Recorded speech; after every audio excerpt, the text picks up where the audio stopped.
Microplastics. After 60, what actually helps your body cope?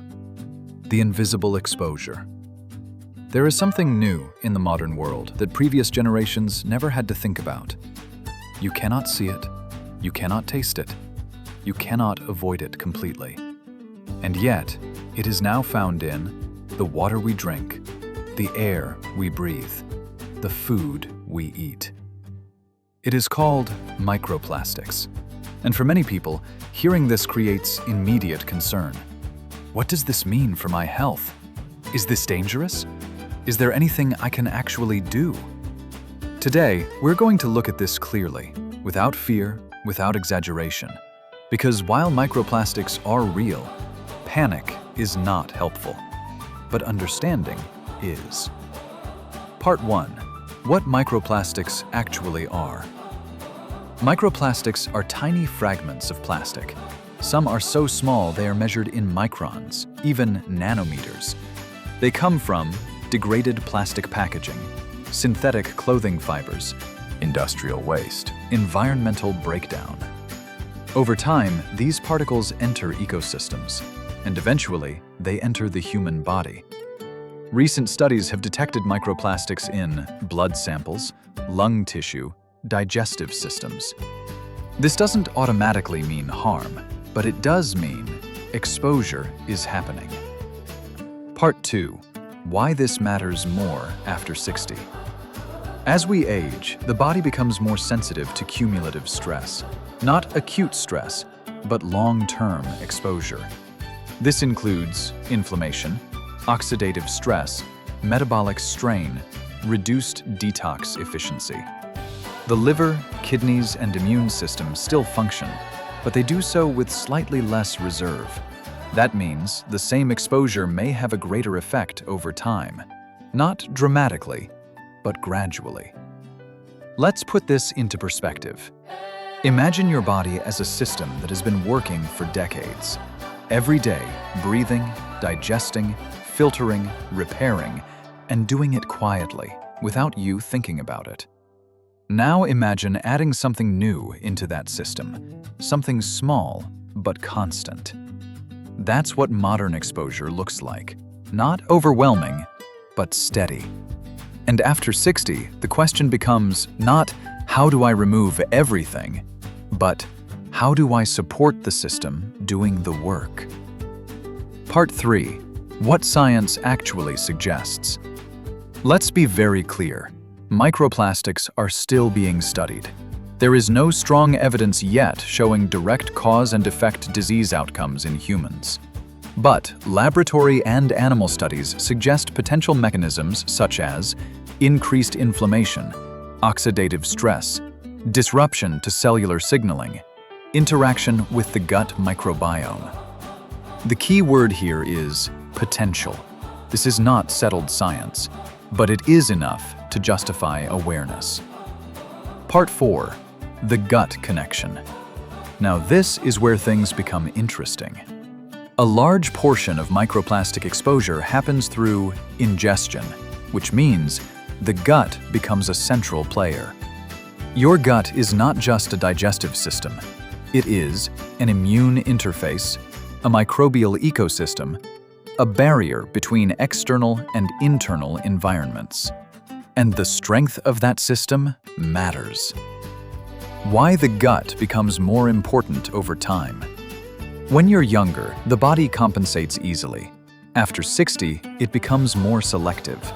The gut is now doing more than digestion. It is deciding what enters the bloodstream, what stays in the digestive tract, what is processed, and what is eliminated. This is called barrier function. And when that barrier is strong, the body handles exposure better. When it weakens, the system becomes more reactive. This is why gut health is not just about digestion. It's about protection. Part 5. The microbiome's role. Inside your gut live trillions of bacteria. This is called the microbiome. It helps regulate inflammation, digestion, immune response, nutrient absorption. Some early research suggests that certain gut bacteria may interact with foreign particles, not eliminate them completely, but influence how they are handled. This is where fermented foods come into the conversation. Part 6. The kimchi study. A recent study explored a strain of lactic acid bacteria found in fermented foods like kimchi. In laboratory conditions, not human trials, this bacterium showed the ability to bind to nanoplastic particles. This process is called biosorption. It means the bacteria may attach to particles, potentially affecting how they move through a system. But here's the critical part. This has not yet been proven in human bodies. So we do not say kimchi removes microplastics. We say this is an early-stage, interesting mechanism that may inform future research. That distinction matters. What this study really means. It's easy to hear something like this and think, so this food removes microplastics. But that's not what the science is saying. What it's showing is that the body may have ways to interact with these particles, and that certain biological systems may help manage them. This is a direction, not a conclusion. And understanding that difference is what protects you from misinformation. Part 7. What fermented foods actually do. Even without the microplastic angle, fermented foods are valuable. They support gut diversity, digestion, immune balance. Examples include kimchi, yogurt, kefir, sauerkraut. A healthy microbiome does not detox everything, but it helps the body remain resilient, and resilience is what matters most. Part 8.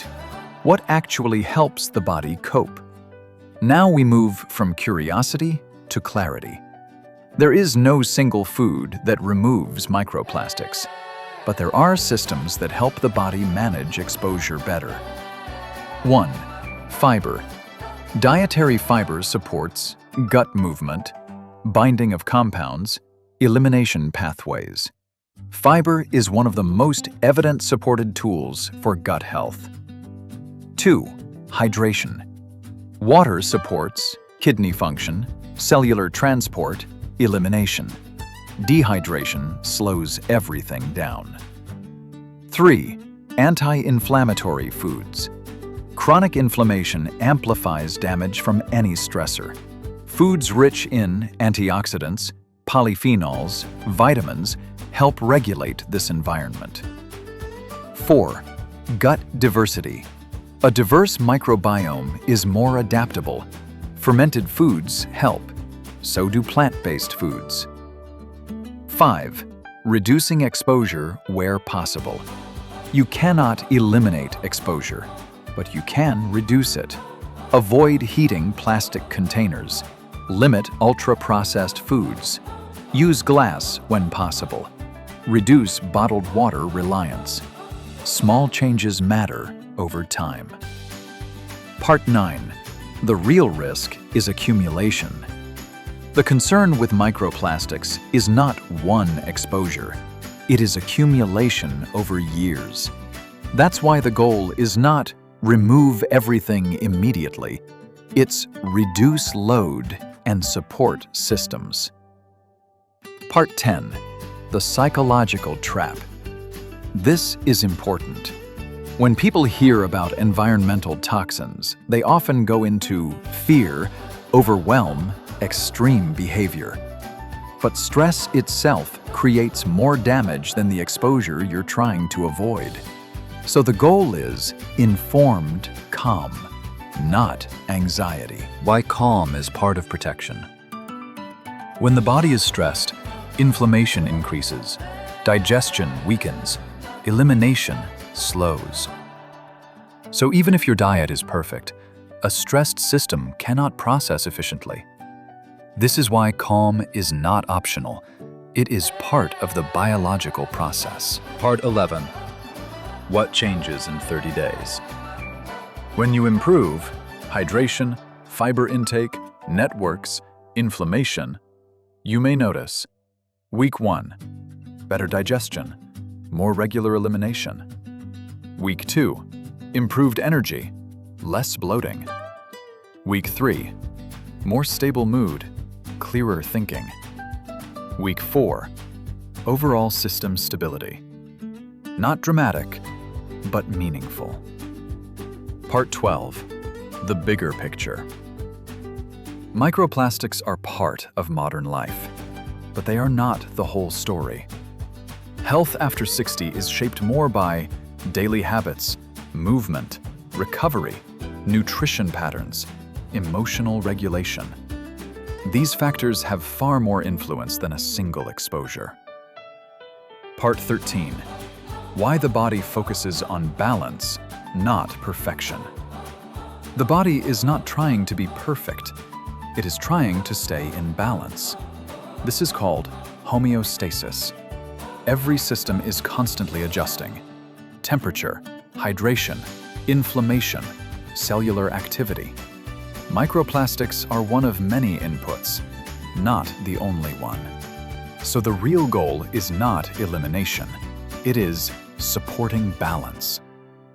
Focus on what you can control. Let's bring this back to something real. You don't need to control everything. You don't need to eliminate every exposure. You don't need to chase perfect health. What you need is a body that can adapt, a system that can respond, and habits that support that system every day. Because the truth is, your body is not fragile. It is responsive. And when you support it properly, it handles far more than you think. You cannot control everything in the environment, but you can support your body. You can nourish your gut, reduce inflammation, stay hydrated, move consistently, remain calm. Because the goal is not perfection, it is resilience. And a resilient body can handle far more than people think. If this brought you value, comment resilience, and I'll share a simple daily habit stack that supports your body in a modern environment. And in the next episode, we'll shift from the body to the heart, exploring never too late for love after 60. We'll talk about why love, connection, trust, and companionship can still grow later in life, and why the next chapter may hold more warmth, courage, and possibility than many people realize. Until then, stay re-inspired. I hope this video brought you value and re-inspired you. If so, please subscribe, hit like, and leave a comment. And if anybody you know could use a little re-inspiration, please send it to them. Thank you so much for watching.